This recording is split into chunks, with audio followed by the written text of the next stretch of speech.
all you dirty smarks and you filthy marks. You're tuned into the Smart Kingdom, and this is Brand Warfare. Hello everyone, it's MCZX The Prince. Another episode of Brand Warfare.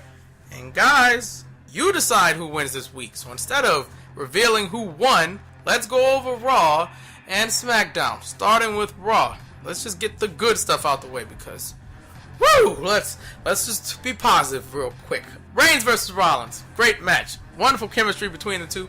I can't be surprised that that match wasn't anything less than spectacular. It was great. I don't know why it was given away free.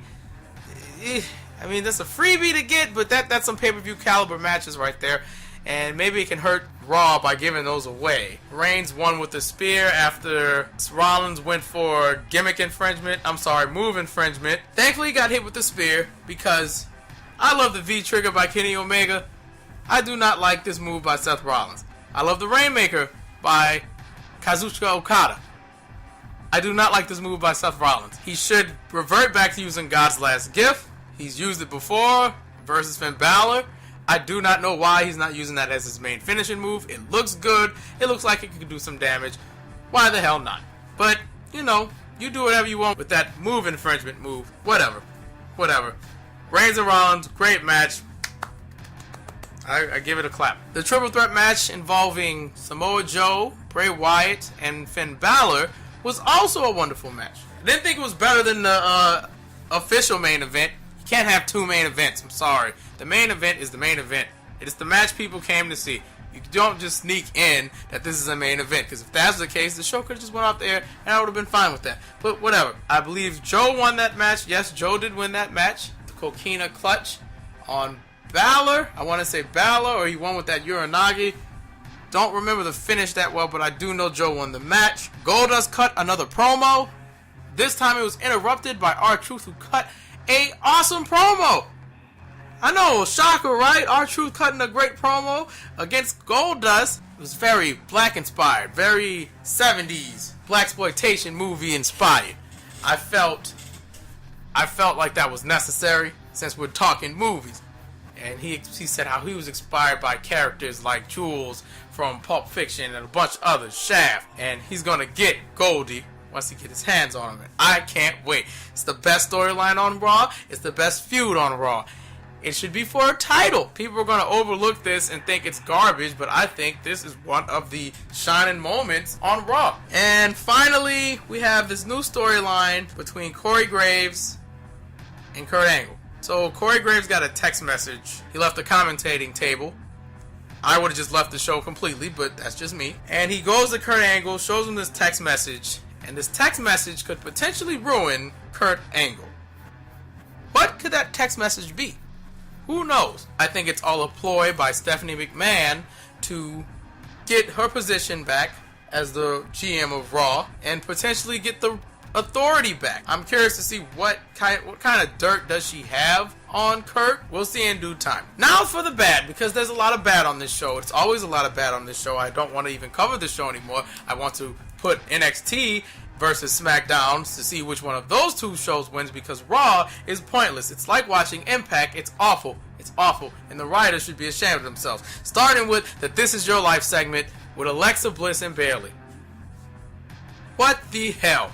Mrs. Flapper, Bayley's ex-friend, ex-best friend, her ex-boyfriend, who only dated her because she was nice, who names don't need to be mentioned because they're not memorable and they don't matter. They don't matter. They're trash. They're absolute trash. Miss Flapper talking about Bayley couldn't go to school without her dad, without crying.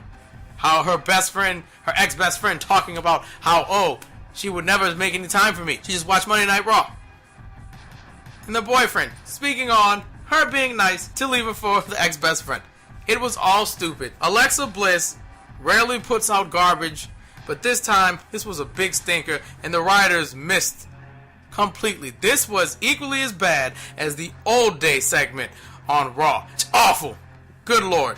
Awful. They should be ashamed of themselves. Whoever wrote that segment needs to get demoted.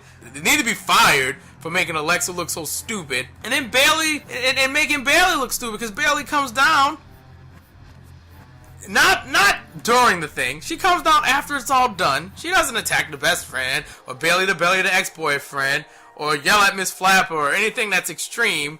She just runs after Alexa, does some crap, and then gets hit with the kendo stick and just sits on the ground sobbing. Oh my goodness. Come on. What is the motivation for Bayley? What is this character supposed to be at this point? Because I don't have any idea of what she's supposed to be. I'm quite lost on what Bayley's supposed to be. Is she supposed to be an underdog, or a girl next door, or some sort of coward who doesn't know what she is? This is clearly a neutered version of the NXT version of Bayley. And it's a shame we're getting this because we don't deserve this. We know what that character is capable of. Same with Sasha Banks. We know what that character is capable of. We're getting these neutered versions of NXT greatness. It's a shame. It's a shame. Titus versus Kalisto was absolute garbage. It was a minute. Techno Drago comes down, does his entrance, and he loses to Titus O'Neil, of all people. And that's when I lost it. I lost it at that point at Raw, because I'm like, are you freaking kidding me? Are you shitting me? The bigger Titus cheats to beat the smaller Kalisto.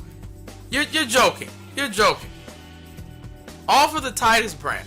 If you mean to tell me Apollo Crews has to cheat to beat Kalisto, you're out of your freaking mind. There's no way. There's no way that should happen. No way. Trash. Absolute trash. And they took a selfie afterwards. What garbage. You had the Sasha, Alicia Fox thing that's just still doing whatever. That was garbage. I didn't like that.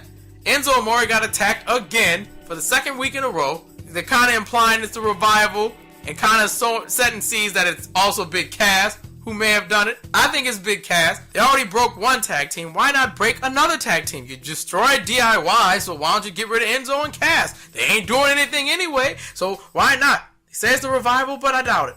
I would like it to be the revival, but there was forgettable matches in between the segments. Just about all the backstage segments were trash. I didn't even know what the Cruiserweight match was. Neville tapped out. For what? For what? You should have saved that moment at the pay-per-view. Won't know why you did it now. That was just silly. The booking was predictable. Ambrose interrupted The Miz during Miz TV. Then the Hardys came down. 6-man tag. Hardys win. Woo! Yay! They're still not broken, and it's annoying. I hated this Raw with a passion. May have been the worst Raw I've ever seen. So you already know where I'm voting, but this is on y'all. Y'all may have actually liked this Raw. I didn't. I hated this Raw. If it was up to me, I'd pick SmackDown as the winner of this week's Brand Warfare. But we'll find out. Now on to SmackDown Live. Such a better show. 2 hours is a sweet spot, because this 3-hour crap's not working.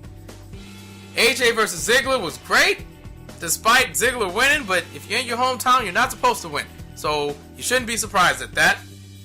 Those dudes always put on a great show, and Ziggler just proved once again why you shouldn't sleep on him. He beat AJ Styles, guys. Might be able to win Money in the Bank. Who knows?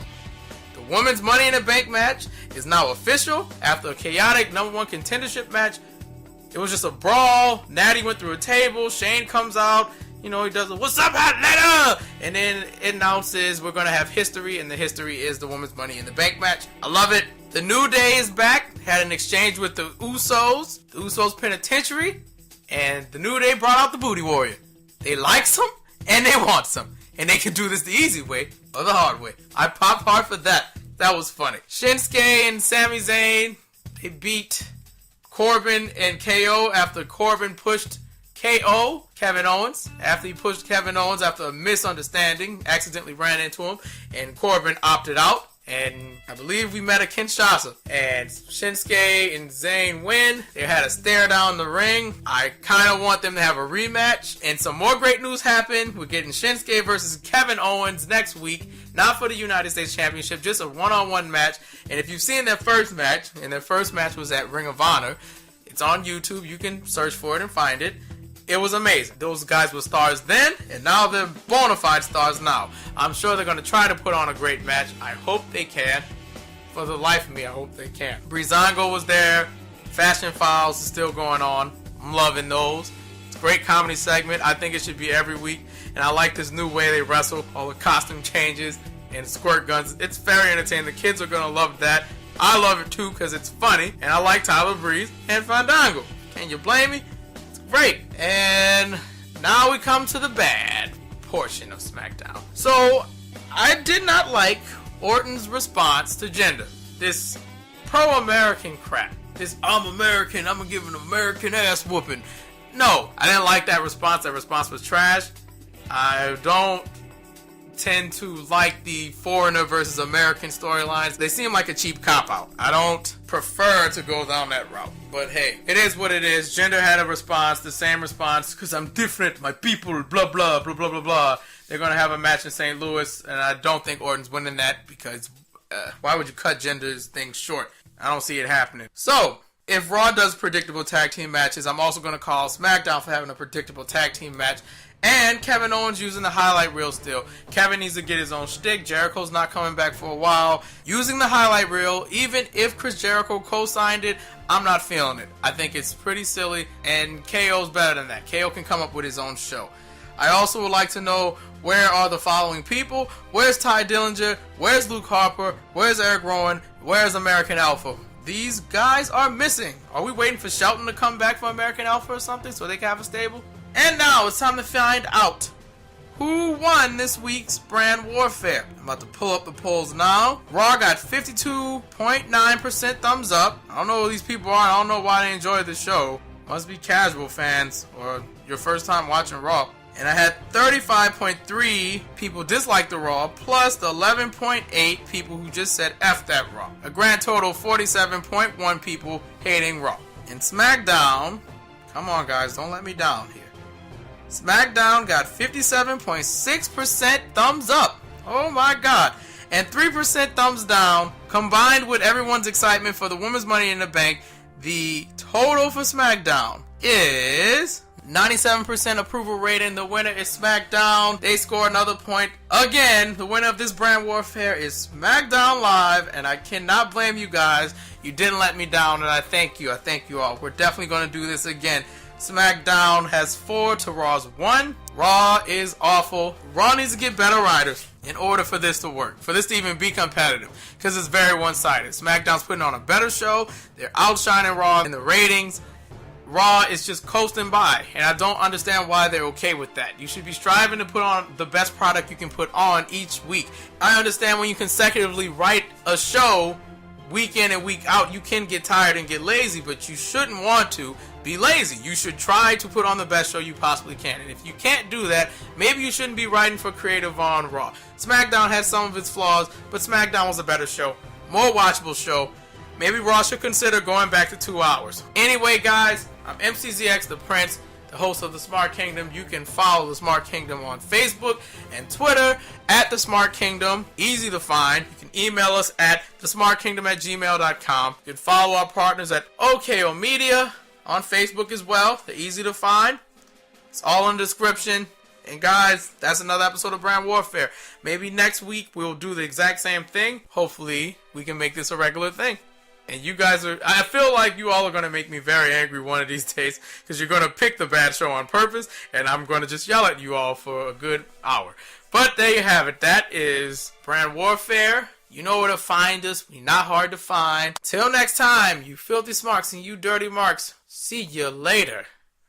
Oh boy, Raw is going to need a miracle. And I hope it's not Mike Bennett, because I don't think he can even save that show.